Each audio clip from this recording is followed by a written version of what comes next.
Hello Capricorn, Sun, Moon, Rising, and Venus signs. Kamusta kayo? Sana po nasa mabuti kayong kalagayan. Welcome back po sa Star Tarot.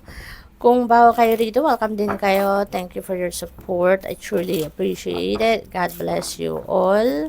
Capricorn, maraming salamat po sa mga ninyo, sa mga likes and subscribes at sa mga pag-iwan ninyo ng mga heartwarming comments po sa ating mga videos. Maraming salamat. I truly appreciate it. Napakagaganda naman ito. Holy moly. Meron lang isang negative energy rito, but malalagpasan din ninyo yan. So, napakagaganda, no? Napakagaganda. Magsimula tayo sa the sun energy.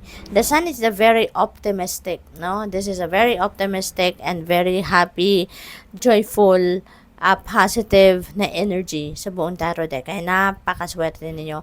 Magliliwanag. This is going to bring forth liwanag, no? Sa kumbaga, across the board, no? Sa sarili ninyo. Magiging maluwag ang inyong pakiramdam, magiging malakas na muli kayo, maybe your vitality and physical strengths coming back then, kung galing kayo sa sakit or galing kayo sa medyo low vibe na energy, no? Magsisimula na kayong muling maging excited, maging masaya, joyful, no? Meron din ditong successes, no? This is a successful time din para sa inyo, material man na bagay or financial man, ano, there are successes that's coming your way dito. At with the King of Pentacles, no, this is very, very beautiful energy, lalong-lalo na pagdating sa inyong career, trabaho, negosyo, pera. Parang marami na kayong pera, kumbaga, no? It's either marami na kayong ipon, marami na kayong pera, or nandoon na kayo sa puntong meron na kayong established, no, na source of income, no, na source of money. Maaring ganon. Pwedeng meron na kayong established na negosyo, no?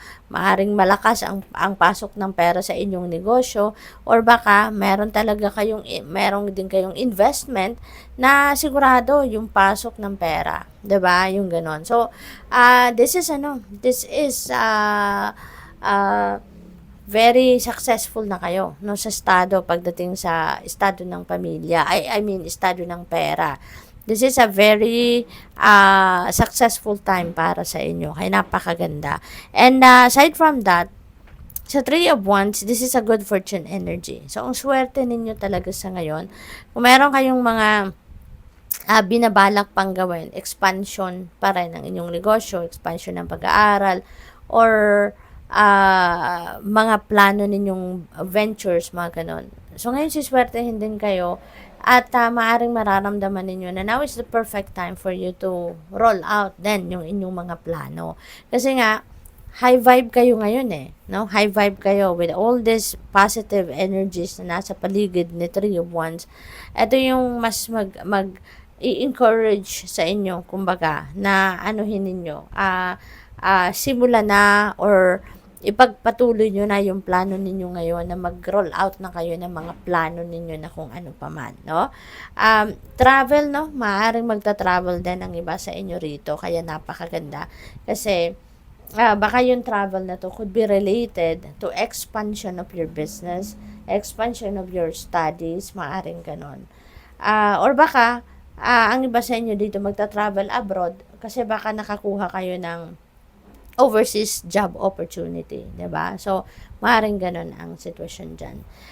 With the Justice energy, you're getting what you deserve. Okay? You're getting what you deserve. Magiging maayos na din dito ang lahat, no? Unti-unti, may isasaayos mo na ang kalagayan ng buhay ninyo, lalo-lalo na sa pera, no? Magiging maayos kayo pagdating sa pera. Mailalagay nyo na sa tamang posisyon, kumbaga, or sa perfect position ang buhay ninyo, lalong-lalo na sa pagmamanage ng pera, may investment kayo, may ipon kayo, kung may established kayo na trabaho or negosyo, yung ganon. So, this is really beautiful. With the Eight of Swords, maaaring ito kayo before, no? Before all of this, baka ito ang inyong sitwasyon na feeling restricted kayo. May mga gusto kayong gawin pero hindi ninyo magawa, maybe because of fear, 'di ba?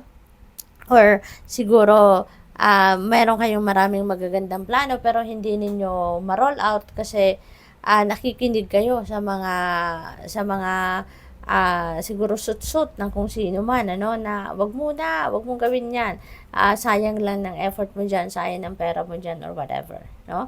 So, but this is in the past, no? Nakaalis kayo rito sa sitwasyon na to kasi nagliwanag na ang inyong kaisipan, or maybe nakakita kayo ng opportunity talaga na nakumbinsin ninyo ang sarili ninyo na bakit ko hahayaan na matenga lang yung plano ko, napakaganda ng plano ko, 'di ba? So, maaring may self-realization kayo rito na pagkatingin ninyo ng mga oportunidad na nandiyan dyan lumalapit sa inyo.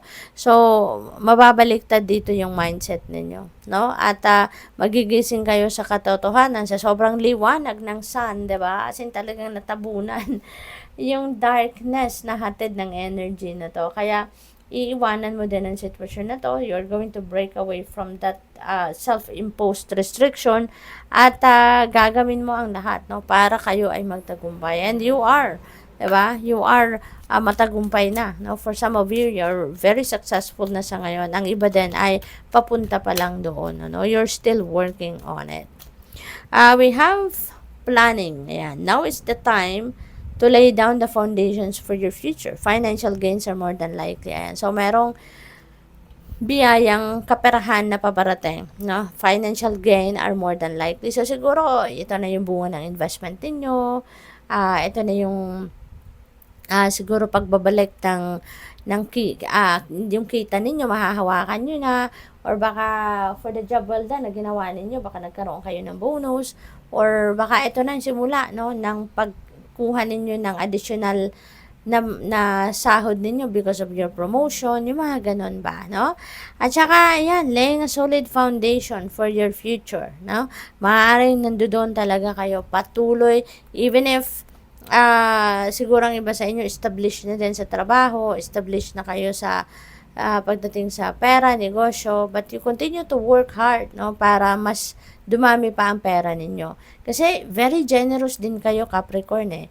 Kaya maaaring yung pinagsisikapan ninyo, yung pagsisipag ninyo, hindi lang yan para sa'yo, no? Talagang siguro, nagsisipag kayo, gusto niyo maging successfully stable kayo at maluwag para din na hindi lang yung sarili ninyo masuportahan ninyo but also other people na nangangailangan ng iyong tulong. So we have care required. Ayan. Guard yourself against deception. Okay? And be careful for making foolish mistakes at this time. Kasi, baka mabudol kayo. Okay? Sa sobrang bait ninyo, sa sobrang compassionate ninyo, baka meron ditong hihingi kunyari ng tulong sa'yo. Tulungan mo naman ako, pautang naman, ganito, ganyan. Tapos yung para bubudulin lang kayo. Diba? Kaya, tingnan nyo din, ano, i-discern nyo din ng maigi yung mga lumalapit din sa inyo. Kasi alam ko, very generous kayo. Nararamdaman ko na very generous kayo. Maawain kayo. Kaya, baka maawa kayo sa mga mambubudol. Diba? Sayang. Doon na lang sa mga talagang nangangailangan. Future. Ayan, you may travel, ayan, or host an overseas traveler soon. Either way, great social fun awaits. So, napakaganda, 'di ba? Kasi ito rin yung pagkakataon ninyo to have fun, pagkakataon ninyo na mag-enjoy naman kayo, 'di ba? Magkaroon naman kayo ng breather, yung ganon. So siguro may bisita kayo galing abroad, no? Baka kayo yung magiging host nito or baka kayo yung magta-travel abroad, no? Maaring ganon. So good luck sa iyo. Thank you for watching. Love and light. Namaste.